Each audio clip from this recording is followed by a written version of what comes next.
This is with regard to the question that our brother had asked earlier regarding the image and form of God, image and form of Allah, and where is Allah exactly. So, Brother Yusuf, you had answered the earlier part of the question, what is the image and form of Allah? But you had not answered the second part of the question, which was, where is Allah? So the sisters would like to have that clarified. The brother is here, we'll clarify it with him. Is the sister right? You wanted a clarification on that? Yes. Bismillah, alhamdulillah, wa salatu wassalamu rasulullah. This question, you say, where is Allah? I want to caution the Muslims on this subject for a reason. Because there is a small group of brothers scattered around the world and sisters who seem to think that if this question is asked and you don't get the right answer back, that quickly you can declare certain Muslims to be disbelievers. Okay, so I want to, before I give the answer, before I even talk about it, I want to say, please let's don't do that. Because this is not the idea. We're not here to give a dipstick check to see how is your belief. I'm going to run a rod down there and say, oh, you're about a quart low. I don't want to do that. But the reason to ask the question is really to ascertain, do we consider that Allah even exists? And if He does, where? Is it a physical existence? If so, how do I understand it? Islam has provided the answer very, very clear. Unfortunately, not all the Muslims have taken the time to read, study, and spend time with their scholars. Okay, if they had, then they wouldn't have to ask the question. But it is a legitimate question, and it was asked by the Prophet, peace be upon him, about a woman to determine, does she have the right belief in God? He said, where is God? And she pointed up, like that. And that was sufficient. He said, this is a believer, you can get married to her, or whatever the situation was. The point is that this was a legitimate question and this was a legitimate answer.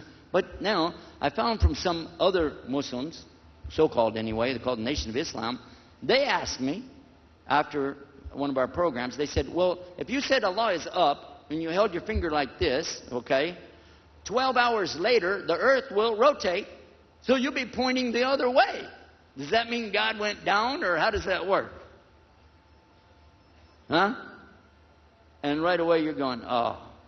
I don't think, and I'm talking about from the Hindus, the Christians, Muslims, everybody, I don't think anybody really considers that a legitimate question. That's kind of stupid.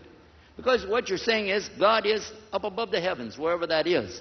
God is not here, up there. So let us look to the Quran and see if we get some resolution for this. And Allah tells us in the Quran that He doesn't compare to anything in the creation. So if He was in it, then He would be compared to it. Therefore, conclusion is, it's not the creation. And He tells us, Laysa kamithlihi shay'in. That means He's not like His creation. He's not like it. Isn't anything like Him. And He says, Walam yakuluhu kufuwan ahad. There isn't anything like Him. He is unique. And He uses the word ahad from the same derivative of the root, wahad, or one, meaning uniquely one that no two is going to come after it. So Allah is so unique that even though He tells us He has a face, He tells us He has hands, He talks about Himself, but we don't say it's going to be like my hand. Does He have knuckles? Does He have a fingerprint? What is that? What do you... Is it got a face? He got eyebrows? Yeah. Why do you want to do that? We want to play. Okay? This is not something to play with. You're talking about your Creator. If He says something in His book, okay, accept that. And if you don't understand it, go to your scholars and ask them. But please don't use this word, this phrase, where's God, in the hopes of making somebody out to not be Muslim anymore. Because they could say, and it happens all the time, people say God is everywhere. Now, when a Hindu says that, they mean one thing. But when a Muslim says it, they might mean something else. Because if a person, for instance, the indigenous religion in the United States, American Indians, they had a belief, a lot of them, that God was in the creation. But some of them didn't. Some said He was out of it. But for those who said He's in it, they said He's everywhere, permeating His universe. There is nowhere except that God is there. He is in everything. That is pantheism. This means that God is literally everywhere. But when a Muslim says it, they may not mean that. What they may mean is clearly that His hearing is everywhere. His sight is everywhere. His knowledge is everywhere. And His mercy is everywhere. His love, al-wadud, is everywhere. His forgiveness is everywhere. But we don't put God like a physical being in His creation. I think that's the best way to distinguish it. There isn't anything that's going to happen in His universe that He's not going to be aware of or that He doesn't know. But at the same time, we're not saying He's in it. Let me share with you this little thing in closing on this subject. Someone could come to you with an age-old question that dates back to the times of the Romans and Greeks and their philosophies. They used to ask the question, do you believe in God? Now, these are atheists asking believers. The believer says, yes, I do. Well, can God do anything? Yeah. Anything? Yeah. Is there anything God can't do? No. Okay. Can He die? Gotcha. Because if you say yes, oh man, your God died. Sorry. And they'll play with you. Can He lie? Well, no. I thought you said He could do anything. Can He cheat? No. I thought you said He'd do anything. Now, when they get you on shaky ground, they come with the one that they want to pull on you, which says, now let me ask you, you said your God can do anything. Forget all the other stuff. Just one question. Can He make a rock? Sure. He can make a rock. Can He make a big rock? Sure. Can He make a really big rock? Yeah.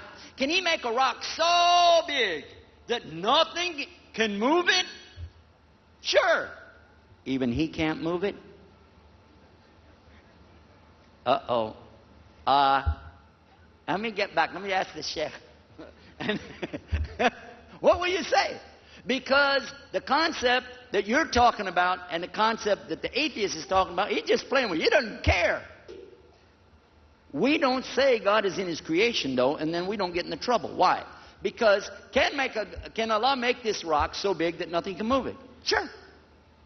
Even He can't move it? Excuse me. You were referring to the creation. The rock is creation. So I answered you based on that. Allah can make a rock so big that nothing in the creation can ever move it, but Allah is not in the creation. And He doesn't move things like that. He told us in the Bible, and He told us in the Quran the same thing. Whenever He wants anything done, He says what?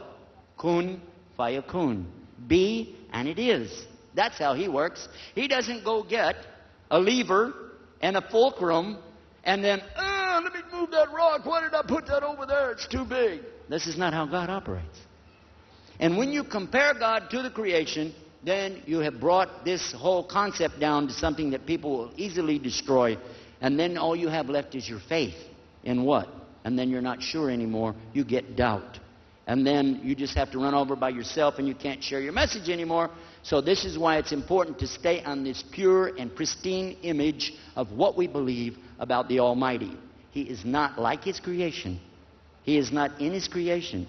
Creation has a point of time that it was coming about, whereas He is eternal. He's never having a beginning nor an ending. And this is what the Bible teaches, and this is what the Quran teaches. So we shouldn't compare Him to the creation. So make this distinction, and it becomes a lot easier.